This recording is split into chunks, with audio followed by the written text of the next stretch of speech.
نحمده ونصلي على رسوله الكريم اما بعد فاعوذ بالله من الشيطان الرجيم بسم الله الرحمن الرحيم رب اشرح لي صدري ويسر لي امري واحلل عقدة من لساني يفقهوا قولي۔ سورۃ الملک مکی سورت ہے، یعنی مکہ میں نازل ہوئی، 30 آیات ہیں اس کی، اور ترتیب کے لحاظ سے اس کا نمبر 67 ہے۔ سورۃ طور کے بعد یہ نازل ہوئی ہے، اس کی 30 آیات ہیں۔ سورۃ ملک کے الملک کے علاوہ بھی نام ہے، سورۃ تبارک بھی اس کو کہا جاتا ہے، تبارک الذی بیدہ الملک بھی، المانع مانع کیونکہ یہ روکنے والی ہے، منع کرنے والی ہے عذاب قبر سے، منجیہ بھی کہا گیا نجات دینے والی، الواقیہ بھی بچانے والی، المجادلہ جھگڑا کرنے والی، یہ اپنے پڑھنے والے کے حق میں جھگڑا کرے گی اس کو بچانے کے لیے۔ سورۃ الملک سفارش کرنے والی سورت ہے۔ نبی صلی اللہ علیہ وسلم نے فرمایا، بے شک قرآن میں 30 آیات پر مشتمل ایک ایسی سورت ہے جس نے ایک آدمی کے حق میں سفارش کی حتیٰ کہ اس کو بخش دیا گیا، یعنی اس کو پڑھنے والا ہوگا۔ نبی صلی اللہ علیہ وسلم نے فرمایا، سورۃ تبارک عذاب قبر سے بچانے والی ہے۔ سورۃ ملک پڑھنے کی وجہ سے قبر میں مختلف عذاب کو راستہ نہیں دیتے۔ اگر سر کی طرف سے آتی ہے کوئی چیز تو یہ سورت کہتی ہے کہ یہ شخص سورت پڑھا کرتا تھا تو ادھر سے تم نہیں آ سکتے۔ پھر پیٹ کی طرف سے کوئی چیز آنے لگتی تو وہ بھی کہتا ہے کہ اس کا کوئی راستہ نہیں تمہارے لیے کیونکہ یہ شخص سورت ملک پڑھتا تھا۔ اسی طرح پاؤں کی طرف سے ایک اور روایت میں آتا ہے، نبی صلی اللہ علیہ وسلم نے فرمایا کہ قرآن میں ایک سورت ہے جس کی 30 آیات ہیں، وہ اپنے پڑھنے والے کے بارے میں جھگڑا کرے گی یہاں تک کہ اسے جنت میں داخل کرا دے گی۔ اس کی تلاوت کرنا بہترین کاموں میں سے ایک کام ہے۔ نبی صلی اللہ علیہ وسلم اس سورت کو اور سورت السجدہ کو پڑھے بغیر سویا نہیں کرتے تھے، اور اس کے پڑھنے کا جو وقت ہے وہ سونے سے پہلے کا وقت ہے۔ کبھی کبھی عشاء کی نماز میں آپ پڑھ سکتے ہیں، کوئی حرج نہیں، لیکن روٹین میں نہیں کہ ریگولرلی روز اس کی عادت نہیں ہونی چاہیے کہ روز عشاء کی نماز میں سورت ملک پڑھ کے اپنا فارغ ہو جائیں۔ لیکن کبھی ایسا ہوتا ہے نا، انسان بہت تھکا ہوتا ہے، اس کو پتا ہوتا ہے کہ اب میں نماز پڑھتے ہی بس میں سو جاؤں گا، تو بہتر ہے کہ پھر انسان پڑھ لے۔ تو سورت شروع ہوتی ہے، اعوذ باللہ من الشیطان الرجیم، بسم اللہ الرحمن الرحیم، تبارک الذی بیدہ الملک وہو علی کل شیء قدیر۔ تبارک بہت بابرکت ہے۔ تبارک کا لفظ جو ہے یہ بارکہ سے ہے، برکہ کا لفظ بروک سے بھی ہے۔ برکت میں فراوانی اور کثرت اور اضافے کا کانسیپٹ ہے، کہ کسی بھی چیز کا ابنڈنٹلی ہونا، بہت زیادہ ہونا، ڈھیروں ڈھیر ہونا۔ اور پھر چونکہ تبارک کا لفظ بروک سے بھی ہے، تو بروک کا معنی ہوتا ہے کسی چیز کا دوام ہونا، لزوم ہونا، ثبات ہونا۔ کیا مطلب ہے اس کا؟ ایک کثرت بھی، اور ایسی کثرت کہ جو باقی رہے۔ ایک ہوتا ہے نا کہ ایک کثرت ہوئی کسی چیز کی اور اس کے بعد ختم ہو گیا، لیکن برکت ایسی چیز ہے کہ جس میں کسی چیز کا بڑھ جانا بھی ہے، بڑھ جانے کا معنی بھی پایا جاتا ہے، اور اس کے ساتھ ساتھ اس کا اس جگہ پر جم جانا بھی، یعنی اس چیز کا ہمیشہ کے لیے باقی رہنا بھی۔ عربی میں کہتے ہیں برک البعیر، اونٹ اپنے گھٹنے رکھ کے بیٹھ گیا۔ اللہ چاہے تو ان سب کو پردے میں ڈال دے، چھپا دے۔ وہ چاہے تو انتقام لے، لیکن وہ انتقام نہیں لیتا بلکہ معاف کرنے کو پسند کرتا ہے۔ اسی لیے ہم یہ دعا پڑھتے ہیں نا، اللہم انک عفو تحب العفو فاعف عنی۔ اللہ تو معاف کرنے کو پسند، آپ بہت زیادہ معاف کرنے والے، معاف کرنے سے محبت رکھتے ہیں۔ سبحان اللہ۔ ہمارے جملے کیا ہوتے ہیں؟ ہم میں سے ہر ایک نے کبھی نہ کبھی تو یہ کہا ہی ہوگا، اس کو تو میں کبھی معاف نہیں کروں۔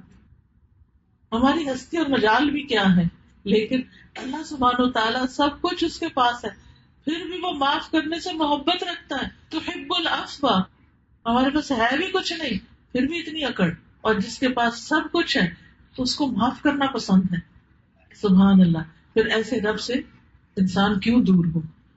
اور پھر اللہ سبحانہ و تعالیٰ صرف دنیا میں ہی نہیں ڈھانپ رہا، آخرت میں بھی ڈھانپے گا۔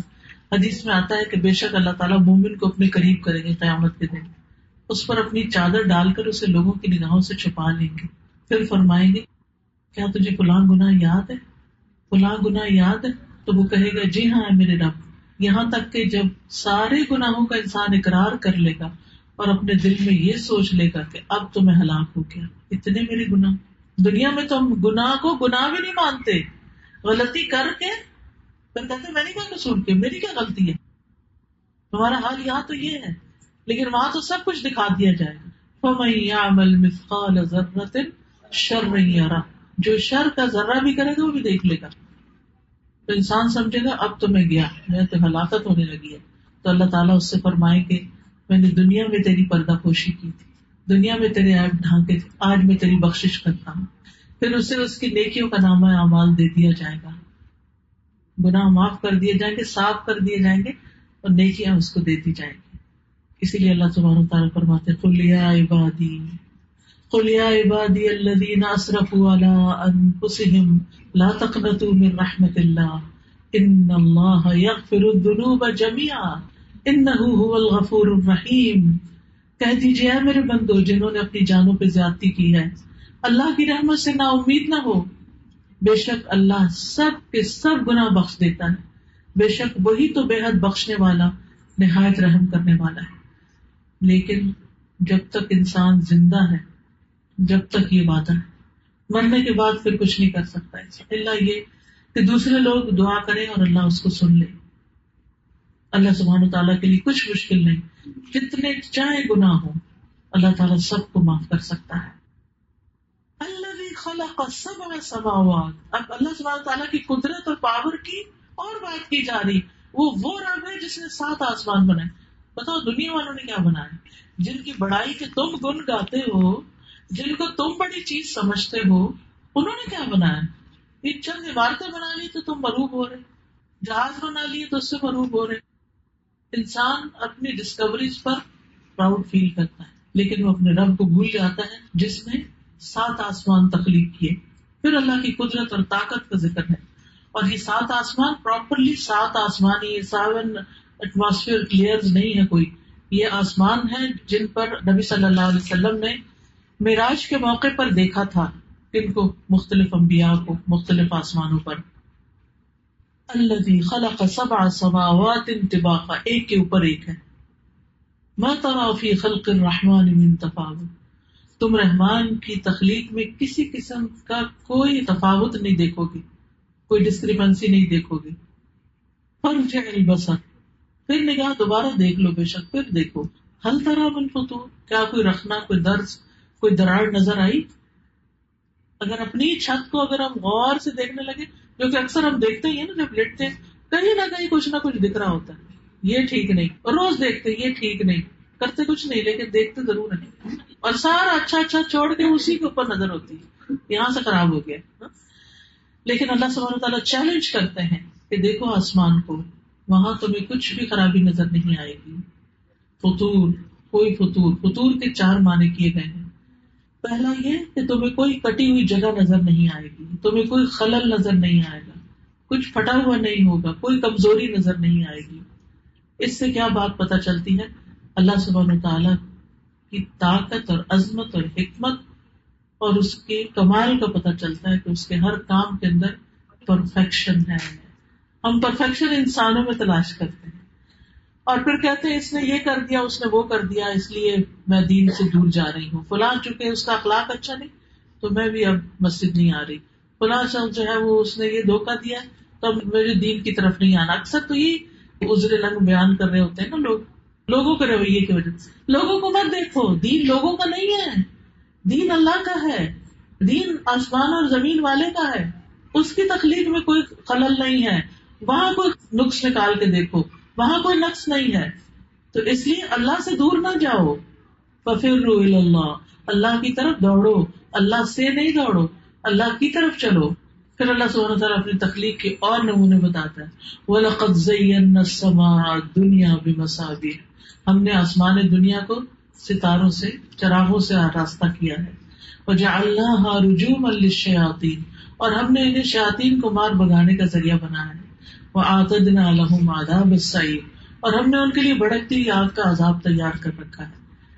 حقیقت یہ کہ ستارے بھی اللہ کی نشانیوں میں سے ایک بہت بڑی نشانی ہے.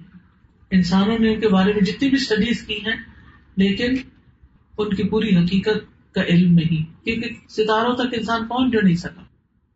یہاں ستاروں کے کام بھی بتا دیے گئے، لیکن سب سے بڑی بات یہ کہ اللہ سبحانہ تعالیٰ نے ہمارے لیے جو خوبصورت آسمان سجایا ہے، دن کو دیکھے تو بادل ہیں، رنگ ہے، شفق کے رنگ ہیں، خود آسمان کا اپنا رنگ ہے.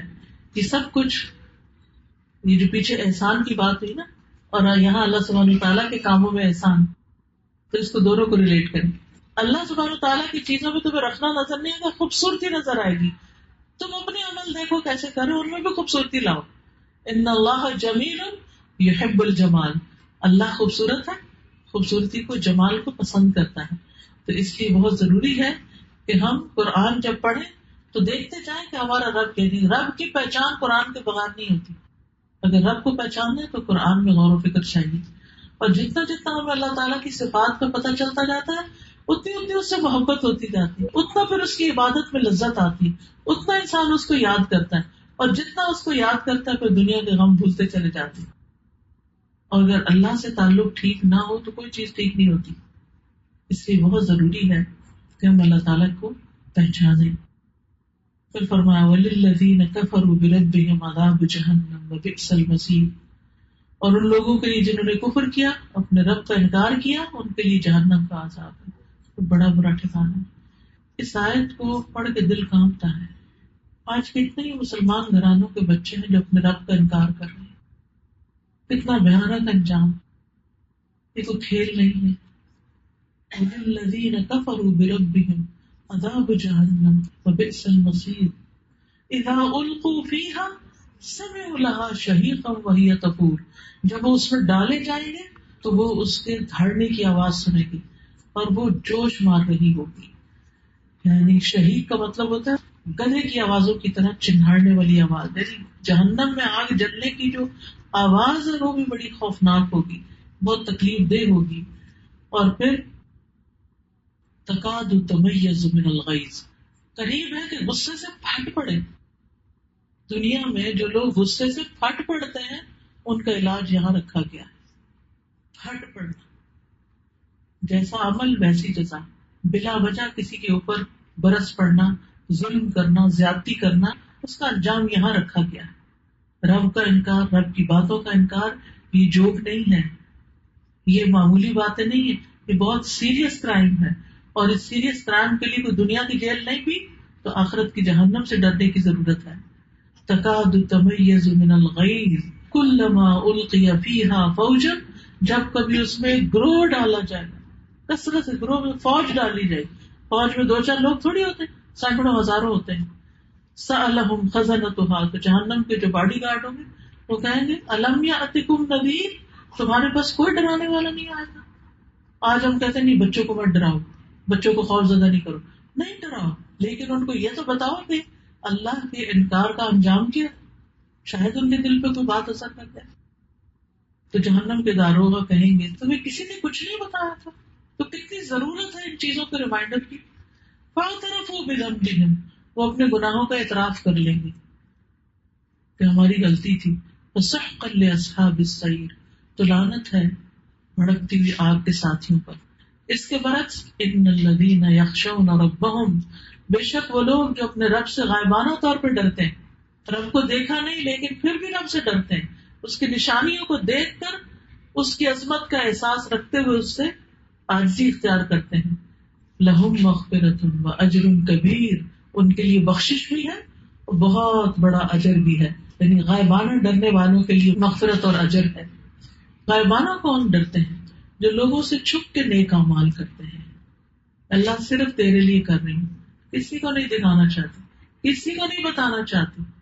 تجھ سے ڈر لگتا ہے. تنہائی میں بیٹھ کے روتے ہیں کہ اللہ تو مجھے پکڑنا نہیں.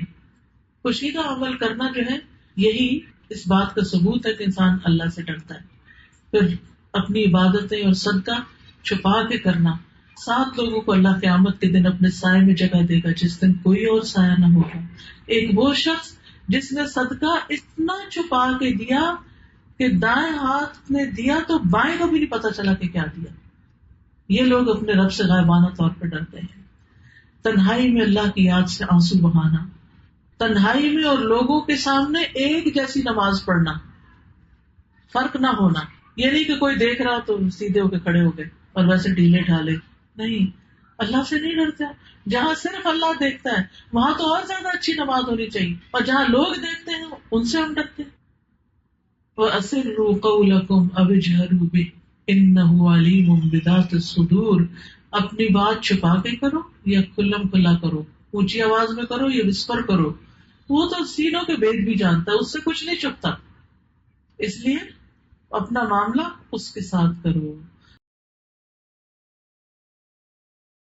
اب جس گھر میں اونٹنی ہوتی تھی یا اونٹ ہوتا تھا، اس گھر کی تو موج ہوتی تھی. ایک خاص طور پر اگر اونٹنی ہو کہ وہ اس کا دودھ بھی اور پھر سواری کے کام بھی، اور پھر اگر وہ بچہ جنتی ہے تو اس سے مزید آمدنی میں بھی اضافہ. تو بہت ہی خیر و بھلائی کا آنا، یعنی جس گھر میں اونٹنی ہو وہاں سمجھے کہ کوئی غربت نہیں، پھر اس میں ان گھر والوں کی ساری ضروریات پوری ہو رہی ہیں. اور پھر بروق کے معنوں میں اگر لیا جائے تو اونٹنی جب بیٹھ جاتی ہے تو اس کو ہلایا نہیں جا سکتے کہ اٹھو اٹھو، اور وہ تو ایک جم اٹھ جائے، اس کے اٹھنا بھی بڑا مشکل ہوتا ہے. تو وہ جم جاتی ہے، ٹک جاتی ہے. اور کئی چیزیں تو ایسے جیسے چڑیا ہے، کوئی چھوٹی اور اس طرح کی مچھر مکھی ہے، تو اس کے تو کوئی قریب بھی جائے تو اڑ کے بھاگ جاتی ہے یا آگے سے ہل جاتی ہے. اسی طرح بکری ہے، بلی ہے، کتا ہے، یہ جانور ایسے ہیں کہ جو ٹک کے نہیں ایک جگہ بیٹھتے، لیکن اونٹ اگر بیٹھے تو پھر ٹک کے بیٹھتا ہے. تو عربوں کی جو لینگویج ہے، عربی زبان جو ہے، اس میں بے شمار الفاظ اونٹ سے تعلق رکھتے ہیں، کیونکہ وہ ان کی زندگی کا مرکز و محور ہوتا تھا. تو بہرحال برکت کا معنی بھی اسی سے نکلا ہے. اور اسلامی اصطلاح میں برکت کا معنی ہوتا ہے کسی چیز میں خیر الہی کا ظاہر ہونا، اللہ سبحانہ تعالیٰ کی طرف سے اس کے اندر خیر ڈال دینا. اور مبارک وہ چیز ہوتی ہے جس کے اندر خیر و برکت پائی جاتی ہے. تو بڑھنا اور زیادہ ہونا اور بھلائی کا ثابت ہونا اور پھر اس کا ہمیشہ قائم رہنا. اچھا، ایک لفظ ہوتا ہے برکت اور ایک ہوتا ہے تبارک. تو تبارک جو ہے اس کے معنوں میں کثرت پائی جاتی ہے، یعنی برکت سے بھی اوپر والا درجہ ہے اس میں. یعنی ایک ہوتی ہے عام برکت، بلیسنگ، وہ بھی بہت اچھی بات ہے. لیکن جب یہ کہا جاتا ہے تبارکت الدیار، گھروں میں برکت ہو گئی، تو اس کا مطلب ہے بہت زیادہ برکت ہو گئی. جیسے کہا جاتا ہے عربی میں تبارکت النخلہ، کھجور کا درخت بہت اونچا ہو گیا.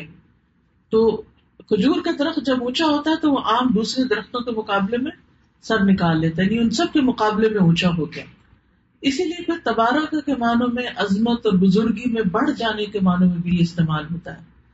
تو اللہ سبحانہ تعالیٰ کے نام کے ساتھ ہے تبارک اسم ربک ذو الجلال والاکرام، بہت زیادہ برکت والا ہے تیرے رب کا نام. قرآن مجید میں جہاں کہیں تبارک کا لفظ آیا ہے وہ اللہ سبحانہ تعالیٰ ہی کے لیے آیا ہے، کیونکہ سب سے زیادہ خیر اور بھلائی کا منبع اور مرکز جہاں سے سب کو خیر و بھلائی ملتی ہے وہ اللہ سبحانہ تعالیٰ ہی کی ذات ہے. تبارک الرحمن، تبارک اللہ. اور یہاں کیا ہے؟ تبارک الذی بیدہ الملک، بہت بابرکت ہے وہ جس کے ہاتھ میں پوری کائنات کی بادشاہت ہے.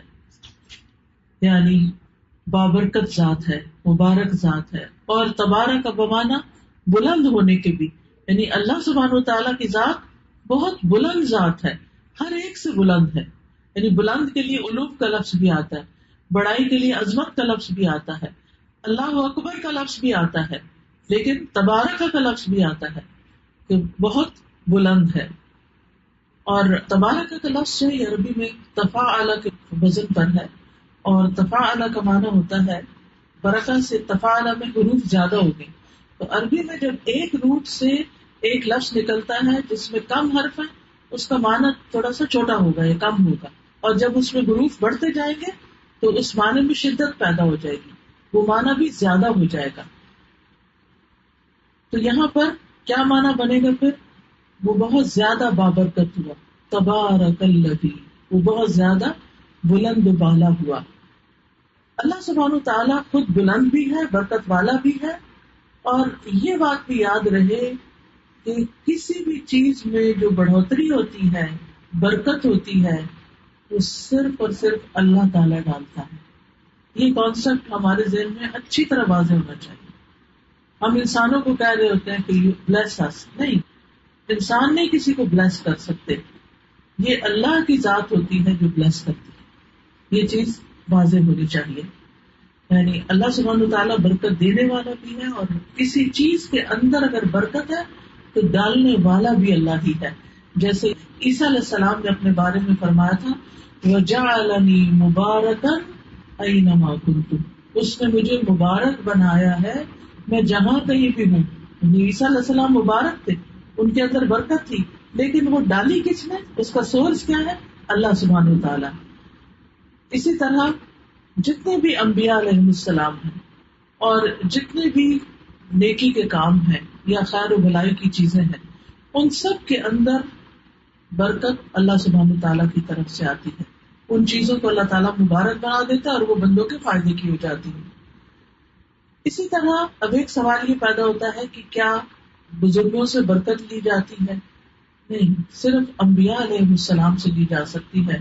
جیسے نبی صلی اللہ علیہ وسلم کے بالوں اور برتنوں وغیرہ سے صحابہ کرام برکت حاصل کرتے تھے، اور نبی صلی اللہ علیہ وسلم کی ہر چیز میں برکت ڈالنے والا دراصل اللہ سبحانہ وتعالیٰ تھا. لیکن عام بندے جو ہیں، یعنی عام نیک بندے جو ہیں، ہم یہ نہیں کہہ سکتے کہ ان سے میں برکت لے لوں یا اس سے برکت لے لوں. وہ برکت اللہ سبحانہ وتعالیٰ ہی پہنچاتا ہے.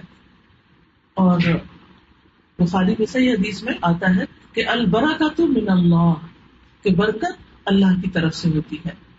جیسے آل ابو بکر کے بارے میں فرمایا گیا کہ لقد بارک اللہ للناس فیکم، کہ اے آل ابو بکر تمہیں اللہ تعالیٰ نے لوگوں کے لیے باعث برکت بنا دیا.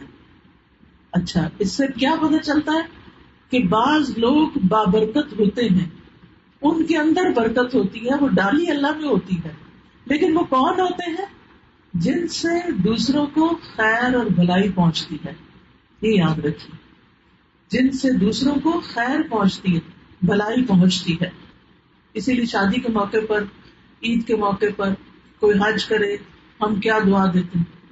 مبارک ہو، یعنی اللہ سبحانہ تعالیٰ اس میں بہت خیر و برکت ڈالے، اور یہ جو بچہ آپ کو نصیب ہوا ہے یا عید کا دن نصیب ہوا ہے، یہ جو بھی، اس میں آپ کی خیر و بھلائی میں اضافہ ہو جائے. یعنی یہ کانسیپٹ ہوتا ہے.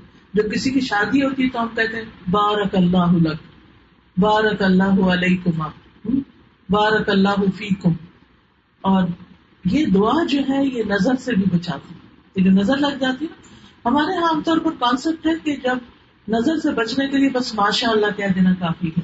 ماشاء اللہ کافی نہیں، وہ تو اللہ تعالیٰ کی تعریف ہوگی. اس بندے کو جس کو اللہ نے کوئی خیر و بلائی دی ہے، اس کو دعا دینی چاہیے کہ اللہ تمہیں اس میں برکت دے، یعنی یہ خیر تمہارے اندر باقی رہے. ابھی ہم نے دو معنی پڑھے تھے نا، کیا؟ ایک خیر و بلائی کا زیادہ ہونا اور ایک اس کا جم جانا. یعنی اللہ نے کسی کو دوسروں کے مقابلے میں خیر و بلائی زیادہ تو دی، لیکن ایسا نہ ہو کہ نظر بد کی وجہ سے وہ رخصت ہو جائے. تو جب برکت کی دعا دیتے ہیں تو اس کا مطلب یہ ہوتا ہے کہ یہ خیر و بلائی، برکت اس کے اندر باقی رہے اور اس سے یہ فائدہ اٹھاتا رہے. اور ہمیں اپنے گھر میں، مال میں، اولاد میں، ہر چیز میں برکت کی دعا کرنی چاہیے، کیونکہ اللہ جس کو چاہے اس کو برکتیں عطا کر سکتا. اسی طرح حدیث سے ہمیں یہ بھی پتہ چلتا ہے البرکۃ مع اکابرکم، برکت تمہارے بڑوں کے ساتھ. یعنی جس گھر میں بڑے بزرگ ہوتے ہیں وہ گھر برکت والے ہوتے ہیں. تو اب اس میں یہ ہے کہ بڑوں کے ساتھ کیوں برکت ہے؟ بات یہ ہے کہ بڑے سے مراد صرف عمر میں بڑا ہونا نہیں ہوتا، اس سے مراد علم میں بڑا ہونا بھی ہوتا ہے، تجربے میں بڑا ہونا، عقل سمجھ میں بڑا ہونا. تو قدرتی بات ہے، جس کے پاس علم زیادہ ہوگا اس سے دوسروں کو رہنمائی ملے گی، برکت ہو گئی. جس کے پاس تجربہ زیادہ ہے، حکمت ہے، عقل ہے، سمجھ ہے، تو اس سے بھی کیا ہوگا؟ دوسروں کو خیر و بھلائی ملے گی. تو اس لیے انسان کو ایسے لوگوں کی کمپنی کا حریص ہونا چاہیے. پھر اسی طرح کسی کے بارے میں کیا یہ کہہ سکتے ہیں کہ یہ شخص بڑا مبارک ہے؟ ہاں، اگر اس سے انسان کو کوئی فائدہ پہنچتا ہے تو ہم یہ کہہ سکتے ہیں کہ اس کے آنے سے بڑی برکتیں ہوئی ہیں. اس کا یہ مطلب نہیں وہ اس نے کچھ پیدا کر دیا ہے، وہ تو اللہ نے اس کو جو نعمتیں دی ہیں اس نے ان نعمتوں سے دوسروں کو فائدہ پہنچایا ہے جس کی وجہ سے اس کا آنا بیٹھنا وہ بابرکت ہو گیا. تو مخلوق میں جب ہم برکت کی بات کرتے ہیں تو وہ ان کے اندر پائی جانے والی خیر ہوتی ہے. برکت کیا ہے؟ خیر ہوتی ہے جو اللہ تعالیٰ کسی کو عطا کر دیتے ہیں اور پھر اللہ تعالیٰ اس خیر کو باقی رکھتے ہیں. پھر اسی طرح کچھ جگہ بھی بڑی بابرکت ہوتی ہیں، جیسے قرآن مجید میں 2 بابرکت جگہوں کا ذکر آیا، یعنی کہ حرم تو اللہ نے بابرکت بنایا اور اس کے علاوہ مسجد اقصی اور اس کے آس پاس کو. سبحان الذی اسری بعبدہ لیلا من المسجد الحرام الی المسجد الاقصی الذی بارکنا حولہ. تو اس زمین میں برکتیں ہیں، وہ زمین کا اپنا کوئی کمال نہیں ہے، اللہ تعالیٰ اس کو اپنی طرح منسوب کرتے ہیں. بارکنا حولہ، ہم نے اس کے اندر برکتیں ڈالی ہیں اس کے آس پاس کی جگہ پر. تو اللہ سبحانہ وتعالیٰ جہاں چاہے، جس بندے میں چاہے برکت ڈال دے، جس گھر میں چاہے برکت ڈال دے، جس کھانے میں چاہے برکت ڈال دے، جس زمین میں چاہے برکت ڈال دے. تو اس میں آپ دیکھیے کہ بعض لوگ تھوڑا بھی کھاتے ہیں تو ان کو بہت اچھی طرح لگ جاتا ہے، اللہ ان کے تھوڑے میں برکت ڈال دیتا ہے اور وہی ان کی پوری غذائیت کے لیے کافی ہو جاتا ہے. اور بعض لوگ بہت بھی کھاتے ہیں. جب یہ کہتے ہیں نا مال حرام میں برکت نہیں ہوتی، تو اس کا یہ مطلب ہوتا ہے کہ اس سے کوئی خیر نہیں ملتی انسان کو. وہ بہت بھی ہوتے ہوئے اس میں کوئی خوشی نہیں ہوتی، کوئی سکون چین نہیں ہوتا.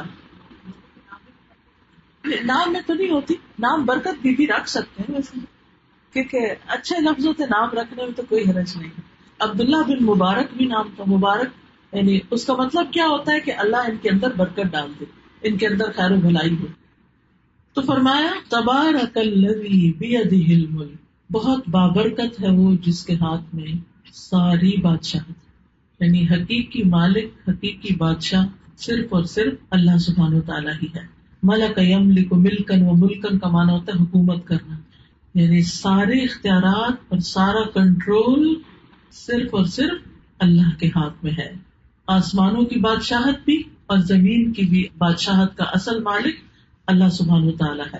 اور ہر چیز کا، ہماری جان، ہمارے مال، ہماری اولاد، ہمارے پاس تو یہ ساری چیزیں کیا ہے؟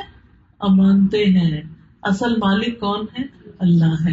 جو شخص یہ مان جاتا ہے نا کہ اصل تو اللہ کا ہے سب کچھ، پھر کوئی چیز آتی ہے یا جو جاتی ہے یا اللہ تعالیٰ دینے کے بعد لے بھی لیتا ہے تو پھر انسان اس پر ناراض نہیں ہوتا، پریشان نہیں ہوتا، کیونکہ وہ کیا سمجھتا ہے کہ میں تو اس کا مالک ہی نہیں تھا، اس کا تو جو مالک ہے اس نے لے لی، تو اس میں ناراضگی کی بات ہی نہیں ہے. ہاں ہم اس کی جدائی پر غمگین ہوتے ہیں، دکھی ہوتے ہیں، لیکن اصل بات یہ ہے کہ اس کا حقیقی مالک اللہ سبحانہ تعالیٰ ہی ہوتا ہے. تو مومن کا یہ ایک یقین ہے کہ زمین و آسمان کی ساری چیزیں اللہ ہی کی ہیں، سارے خزانے اس کے پاس ہیں. قل اللہم مالک الملک تؤتی الملک من تشاء وتنزع الملک ممن تشاء وتعز من تشاء وتذل من تشاء بیدک الخیر انک علی کل شیء قدیر. کہہ دیجیے اے اللہ بادشاہی کے مالک، تو جسے چاہے بادشاہی دیتا ہے اور جس سے چاہے بادشاہی چھین لیتا ہے، جسے چاہے عزت دیتا ہے، جسے چاہے ذلیل کر دیتا ہے. تیرے ہی ہاتھ میں ہر بھلائی ہے، بے شک تو ہر چیز پر پوری طرح قادر ہے. تو یاد رکھیے یہاں دنیا میں جس کے پاس جو بھی کوئی اختیار ہے نا وہ بڑا وقتی اور عارضی ہے، وہ تھوڑے دن کی بات ہے اور اس پر بھی اس کے لیے ایک امتحان ہے. لیکن ہر چیز الٹیمیٹلی اللہ سبحانہ تعالیٰ کی طرف لوٹ کے جانے والی ہے. قیامت کے دن کا بھی مالک وہی ہوگا. اللہ سبحانہ تعالیٰ ساری زمین کو مٹھی میں لے گا، آسمانوں کو اپنے دائیں ہاتھ میں لپیٹے گا، فرمائے گا میں بادشاہ ہوں، زمین کے بادشاہ کہاں ہیں. جب انسان یہ چیز سمجھ لیتا ہے کہ ہر چیز کا مالک اللہ ہے تو پھر انسان کا طرز عمل کیا ہوتا ہے؟ کوئی بتائے گا آپ میں سے؟ انسان کے اندر عاجزی آتی ہے. کتنا بھی انسان کے پاس ہو، مال ہو، دولت ہو، اولاد ہو، کوئی اتھارٹی ہو، کوئی بڑی سے بڑی جاب ہو، کچھ بھی ہو، انسان سوچتا ہے کہ اللہ جب چاہے یہ لے بھی سکتا ہے مجھ سے، میرے پاس امانت ہے، میں نے اس کو اچھے سے استعمال کرنا ہے، میں نے اس کا حق ادا کرنا ہے، اس کو پا کے تکبر نہیں کرنا، میں نے بڑا نہیں بننا، بڑا تو وہی ہے جو اصل مالک ہے، میں تو اس کے حکم کے مطابق اس کو صرف استعمال کرنے کے لائق ہوں. اور پھر سارے اختیارات یعنی کہ ہمارے پاس اختیار مثلاً تھوڑی دیر کے اختیار اپنی زبان پہ، اپنے ہاتھوں پہ، اپنے پاؤں پہ، لیکن اس میں بھی آپ دیکھیں کہ کیسے ہم بعض اوقات بے اختیار ہوتے ہیں، اپنی بات بھول جاتے ہیں، وہ پتہ نہیں، وہ یاد ہی نہیں آ رہی بھائی، رٹی ہوئی تھی وہ بات کدھر گئی. یہ ہے ہمارا اختیار. اللہ کا اذن نہ ہو تو ہمیں اپنی باتیں خود ہی بھول جاتی ہیں، ذہن میں لفظ پھر رہا ہوتا ہے، زبان پہ نہیں آتا. کرتے کرتے کام ایسا ذہن سے نکلتا ہے کہ بالکل ہی بھول جاتے ہیں. تو جن چیزوں پہ ہمارا اختیار ہے بھی تو وہ بھی کلی نہیں ہے، وہ بھی بہت محدود اختیار ہے، بہت لمیٹڈ اختیار ہے، بہت وقتی ہے، بہت تھوڑی دیر کا ہے. تو اس لیے یہ آپ نے بالکل صحیح بات کی کہ جب انسان یہ یقین کر لیتا، مان لیتا کہ ملک اللہ کے ہاتھ میں، اختیار اللہ کے ہاتھ میں، تو پھر انسان کے اندر عاجزی پیدا ہوتی ہے. حقیقت یہ ہے کہ ہر چیز ہی تو اللہ کے ہاتھ میں ہے. اللہ سبحانہ وتعالیٰ ایک حدیث قدسی میں فرماتے ہیں، اے میرے بندو تم سب گمراہ ہو سوائے اس کے جسے میں ہدایت دوں، بس تم مجھ سے ہدایت مانگو، میں تمہیں ہدایت دوں گا. اے میرے بندو تم سب بھوکے ہو سوائے اس کے جسے میں کھلاؤں، تم مجھ سے کھانا مانگو، میں تمہیں کھلاؤں گا. اے میرے بندو تم برہنہ ہو سوائے اس کے جسے میں پہناؤں، تم مجھ سے لباس مانگو، میں تمہیں پہناؤں گا. تم سب دن رات گناہ کرتے ہو، میں سارے گناہوں کو بخشتا ہوں، تم مجھ سے بخشش مانگو، میں بخش دوں گا. تم کبھی مجھے نقصان پہنچانے کی طاقت نہیں رکھو گے کہ نقصان پہنچا سکو، نہ کبھی مجھے فائدہ پہنچا سکتے ہو کہ فائدہ پہنچا سکو. اے میرے بندو اگر تمہارے پہلے پچھلے جن و انس سب اس آدمی کے دل کی طرح ہو جائیں جو سب سے زیادہ تقوی والا ہے، تم میری سلطنت میں کچھ بھی اضافہ نہیں کر سکتے. اور اگر وہ سب سے بدکار انسان کی طرح ہو جائیں تو میری سلطنت میں کچھ کمی نہیں کر سکتے. اے میرے بندو اگر تمہارے پہلے پچھلے جن انسان ایک صاف چٹیل میدان میں کھڑے ہو کر مجھ سے مانگنے لگے اور میں ہر ایک کو اس کی مانگی ہوئی چیز عطا کر دوں، پھر بھی میرے خزانوں میں کوئی کمی نہیں ہوگی مگر اتنی جتنی سمندر میں سوئی ڈبو کے باہر نکالنے سے کمی ہوتی ہے. یعنی کچھ بھی نتھنگ. اے میرے بندو یہ تمہارے اعمال ہیں جنہیں میں تمہارے لیے گن گن کے رکھ رہا ہوں، شمار کر رہا ہوں، پھر میں تمہیں ان کا پورا پورا بدلہ دوں گا. تو جو آدمی بہتر بدلہ پائے وہ اللہ کا شکر ادا کرے، اور جو بہتر بدلہ نہ پائے وہ اپنے ہی نفس کو ملامت کرے. تو اس سے کیا پتہ چلتا ہے کہ ہماری ساری ضروریات پوری کرنے والا وہ ہے جس کے ہاتھ میں ساری بادشاہت ہے. اگر ہمارا حق کسی بندے کے پاس ہے نا، وہ نہیں دے رہا، تو اس کا بھی مالک اللہ ہے، وہ دلوا سکتا ہے ہمیں. تو مضبوط کون ہے؟ جو اللہ کو پکارتا ہے. مضبوط کون ہے؟ جس کی مدد اللہ کرتا ہے. اس لیے کبھی بھی اپنے آپ کو کم نہ سمجھا کرے. اگر آپ کو یہ توفیق حاصل ہو جائے کہ آپ ہر چیز اپنے رب سے مانگیں، چھوٹی سے چھوٹی چیز، اور یہ آپ کو 24/7 کے کنیکشن اپنے رب سے بن جائے. اور یہ ایمان کا اعلیٰ درجہ ہوتا ہے کہ انسان کا دل ہر وقت اپنے رب کے ساتھ جڑا ہوا ہو. اور جب یہ کیفیت ہوتی ہے تو پھر انسان کی پریشانیاں ختم ہوتی ہیں، کیونکہ وہ اپنی ساری پریشانیاں، اپنی ساری چیزیں اپنے رب کے سپرد کر دیتا ہے کہ رب یہ میرے تو بس کی بات نہیں ہے، تو تیرا معاملہ ہے، تو جانے، تیرا کام جانے، تو کر سکتا ہے، مجھے تو چاہیے کہ تو کروا کے دے. اور اس سے دعاؤں میں بھی یقین آتا ہے. جب انسان کو یہ پتا ہو، اس کا یہ ٹرسٹ ہو کہ میں اس رب سے بات کر رہا ہوں جس کے پاس سب کچھ، جو سب کچھ کر سکتا ہے. اب دیکھیے ایک چھوٹا بچہ ہوتا ہے نا، تو اس کے نزدیک اس کی ماں کیا ہوتی ہے کہ وہ کیا کر سکتی؟ سب کچھ کر سکتی. میری امی کو سب کچھ آتا ہے جب تک ہوش نہیں آتی بچوں کو. پھر جب بڑے ہوتے تو کیا کہتے ہیں؟ آپ کو کچھ نہیں آتا، یو ڈونٹ نو. تو جب اس کو یہ ہوتا ہے نا کہ میری ماں کو سب کچھ آتا ہے، تو پھر اس کے اندر کتنا کانفیڈینس ہوتا ہے. چھوٹی سی لڑائی ہو بہن بھائی، جا کے ماں کو بتا کے آگے بس معاملہ حوالے ہو گیا اس کے، اور پھر دوبارہ آ جاتا ہے اپنے کام پہ. تو اسی طرح جس انسان کو یہ یقین ہو جائے کہ میرا رب سب کچھ ہی کر سکتا ہے، وہ ہوا علی کل شیء قدیر، اور وہ ہر چیز پر قدرت رکھتا ہے، تو پھر آپ سوچئے ایسا شخص کیا کبھی مایوس ہو سکتا ہے؟ ایسا شخص کبھی پریشان ہو سکتا ہے جس کا اس بات پر ایمان ہو کہ تبارک الذی، ساری خیر و بلائی ہے ہی اللہ کے پاس، سب سے بڑا وہی ہے، سب کے پیشانی کے بال اور سب اس کے کنٹرول میں، اور وہ ہر چیز میں پوری قدرت رکھتا ہے. اس یقین اور ایمان کے ساتھ بیٹھ کے دعا کیا کریں. لوگ طرح طرح کے وظیفے پوچھتے ہیں اور بتاتے ہیں، اس آیت کو وظیفہ بنا لیں. جب آپ کمزور پڑنے لگے، جب آپ بے بس محسوس کرنے لگے، اور ویسے تو آپ ہر روز ہی رات کو پڑھتے ہیں، آپ میں سے ماشاءاللہ بہت سارے ہاتھ کھڑے ہوئے تھے کہ آپ رات کو پڑھتے، لیکن پتہ ہم پڑھتے کیسے؟ آنکھیں بند ہوتی ہیں اور ساتھ پڑھ رہے ہوتے ہیں کہ ٹک کرنا ہے نا، نمبر لگانے کہ آج کی رات بھی پڑھ لیا.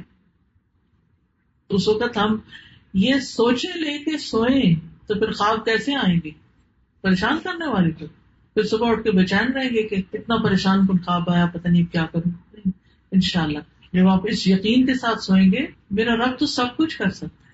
اور پھر وہ جو دعا ہے رات کو سوتے وقت ایک اور بھی، اللہم اسلمت نفسی الیک، اللہ میں نے اپنا آپ تیرے حوالے کر دیا، ووجہت وجہی الیک، اور اپنا چہرہ بھی تیری طرف کر لیا، وفوضت امری الیک، اور میں نے اپنا معاملہ تیرے سپرد کر دیا.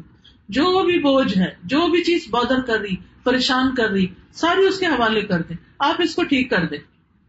بعض اوقات ایسا ہم کو کام بگاڑ لیتے ہیں اور پھر وہ ہم سے نہیں سنواتا، ہم اپنے سے بڑے یا اسکلفل یا جو بھی جانتے اس کہتے ہیں یہ لیں آپ اس کو ٹھیک کر دیں. مجھ سے نہیں ہوتی. بچے ایسے ہمارے ساتھ کرتے ہیں، الجھا کے چیزیں رکھ کے خراب کر کے کیسے آپ ٹھیک کر. تو بات یہ ہے ہم نے تو اپنے معاملے اپنی غلطیوں سے خود ہی الجھا لیے. ہر شخص کی زندگی میں کوئی نہ کوئی آزمائش ہوتی، کچھ نہ کچھ بگڑا ہوا ہوتا ہے، کچھ نہ کچھ کہیں نہ کہیں مسئلہ کھڑا ہوتا ہے.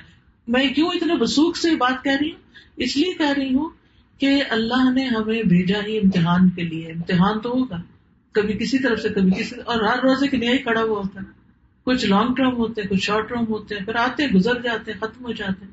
تو ان کو دل پہ رکھ کے اور ان کے بارے میں سوچ سوچ کے اپنے آپ کو ہلاک نہیں کرنا چاہیے. اپنے معاملات اپنے رب کے سپرد کر دینے چاہیے. یا رب میں کچھ نہیں کر سکتا، اور ساتھ اپنی بے بسی کا بھی اظہار.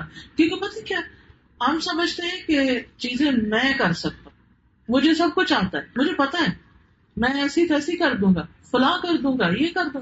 بڑے بڑے بڑھ کے مارتے ہیں ہم، حالانکہ ہمارے ہاتھ میں کچھ نہیں ہے. تو ایسا بندہ پھر اپنی جب ایگو کا شکار ہوتا ہے اللہ اس کو اس کے نفس کے حوالے کر دیتا ہے. اچھا کرو دیکھتا پھر کیا کر لیتے ہو تم. لیکن جو بندہ عاجزی اللہ کے سامنے دکھاتا ہے، یا اللہ میں کچھ نہیں، جو تو نے مجھے دیا نا وہ بھی تیرا ہی ہے، تو نے دیا ہے مجھے، میرا کوئی کمال نہیں.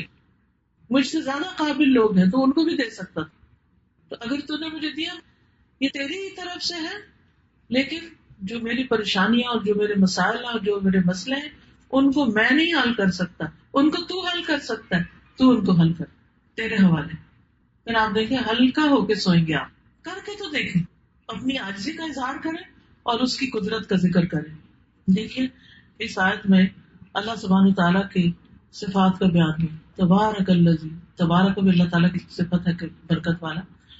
بیدہ الملک، اللہ تعالیٰ کے ہاتھ کا ذکر ہوا ہے. ملک بادشاہت کا ذکر ہوا ہے. پھر قدرت کا ذکر ہوا، وہو علی کل شیء قدیر. ٹھیک ہے، تو اتنی ساری صفات کو قرآن مجید میں کیا آتا ہے؟ وَلِلَّهِ الْأَسْمَاءُ الْحُسْنَى فَادْعُوهُ بِهَا، اللہ کے ہیں اچھے اچھے نام، تم ان ناموں کے ساتھ اس کو پکارو. ہم نے بس صرف یہ کر رکھا ہے کہ بیمار ہوتے تو یا سلاموں کو ختم کر لیں. چلے اللہ کے نام یا سلام سے بھی اس کو پکارتے ہیں، لیکن ان آیات کو پڑھ پڑھ کے اس کو پکاریں. اللہ تو ہر چیز پہ قدرت رکھتا ہے، تو ہر چیز پہ غالب ہے، کوئی چیز اللہ کو عاجز نہیں کر سکتی. اس لیے میرا تعلق اور میرا اعتماد اور توکل اور یقین اور بھروسہ تیری ہی ذات پر ہے. تبارک الذی بیدہ الملک وہو علی کل شیء قدیر الذی خلق الموت والحیاۃ لیبلوکم ایکم احسن عملا. وہ جس نے موت اور زندگی کو بنایا.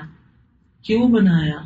لیبلوکم، تاکہ تمہارا امتحان لے، تمہیں آزما کر دیکھے. کس چیز کی آزمائش؟ ایکم احسن عملا، کہ تم میں سب سے اچھے کام کس کے ہیں، سب سے اچھا کون ہے عمل کے اعتبار سے. وہ عمل دیکھ رہا ہے. وہو العزیز الغفور، اور وہ زبردست بھی ہے اور بخشنے والا بھی ہے. تو یاد رکھیے زندگی اور موت کا مالک کون ہے؟ اللہ. جس کو چاہتا ہے زندہ کرتا ہے اور جس کو چاہتا ہے موت دے دیتا ہے. ایک بعض اوقات ہم کہتے ہیں کہ ابھی تو اس کے مرنے کا وقت نہیں تھا. ہمیں زیادہ پتا ہے اللہ کو پتا ہے کہ کس کے مرنے کا وقت آیا اور کس کا نہیں.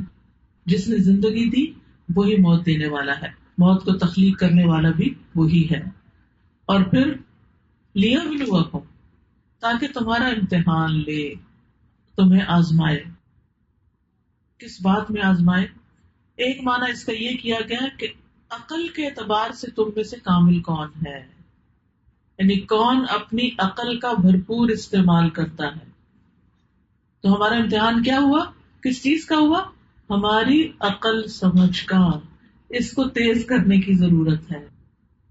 عقل کیسے تیز ہوتی ہے؟ کوئی بتائے گا؟ عقل کو کیا چیز تیز کرتی؟ علم. علم سے. ٹھیک ہے، اس کو چمکاتے جائیں، سیکھتے جائیں. مسلمان کو کب تک سیکھنا ہوتا ہے؟ سال 2 سال، مرتے دم تک، قبر تک، آخری دن تک. تو اس لیے امتحان کیا ہے کہ ہم میں سے سب سے زیادہ اپنی عقل سمجھ، ایک کامن سینس جو ہے، یہ کون استعمال کرتا ہے.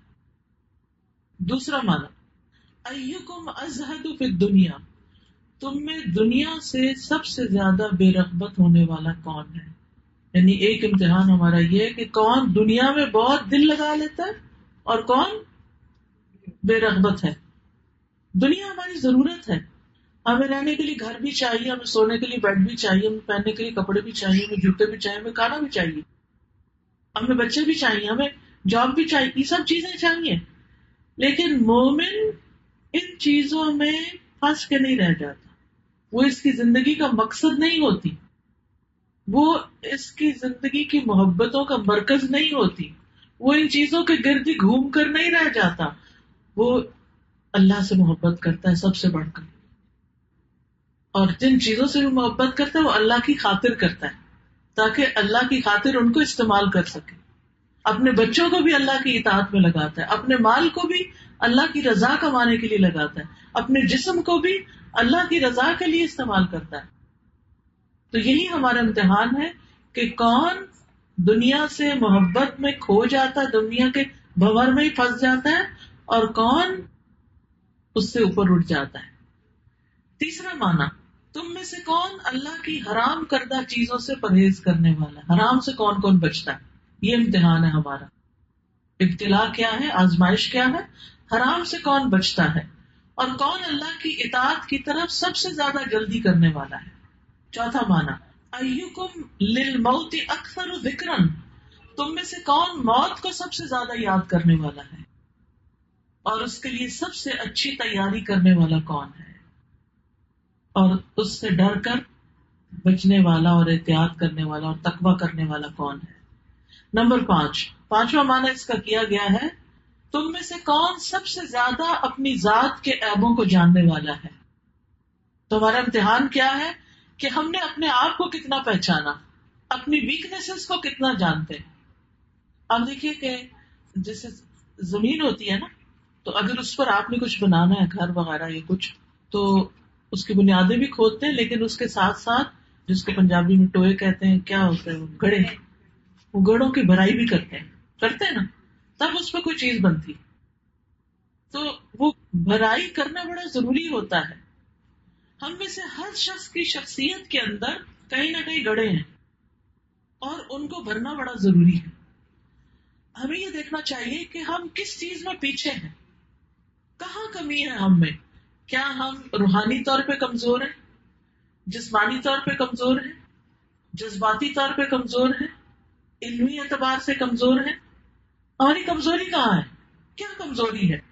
اور یہ ایمانداری کے ساتھ سچے دل سے اکیلے بیٹھ کے اپنی غلطیاں آپ ڈھونڈیں، میں کہاں کمی کر رہی ہوں، میرا کون سا ایریا ابھی تک بہت ویک ہے، اس کے پیچھے لگتے ہیں. کچھ لوگوں نے تو بڑی اچھی طرح پہچان لی میری تجوید کمزور ہے، تو لگتے ہیں سال ہر سال سے تجوید پڑھ رہے ہیں کہ میں قرآن صحیح پڑھ لوں. بہت اچھی بات ہے. جب انسان کسی چیز کے پیچھے لگ جاتا ہے تو کچھ نہ کچھ ہاتھ آ ہی جاتا ہے. کچھ لوگ کہتے ہیں کہ مجھے قرآن کی سمجھ نہیں ہے، میرا یہ ویک ایریا، وہ قرآن سمجھنے کے پیچھے لگ جاتے ہیں. کچھ لوگ کہتے ہیں کہ میں نے جو یاد کیا مجھے بھول جاتا ہے.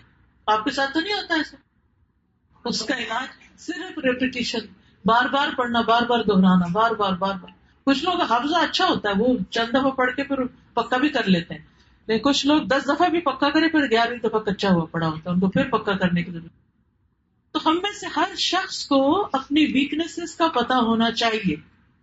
کچھ لوگ اپنی غصے پہ نہیں کنٹرول کر سکتے، بہت اچھے ہوتے ہیں لیکن غصے کے بڑے تیز ہوتے ہیں، بڑا مسئلہ ہے.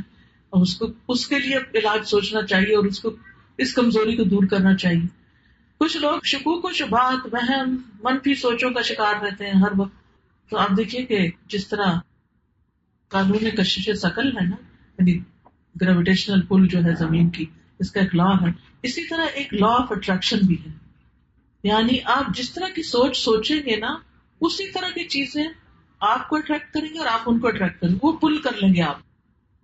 جس چیز کا خوف آپ کے ذہن میں بیٹھ گیا، کسی انسان کا خوف بیٹھ گیا، اس سے ڈرتا ہے مجھے، اس بیچارے کو پتہ بھی نہیں اور آپ ڈرے جا رہے ہیں، تو کیا ہوگا؟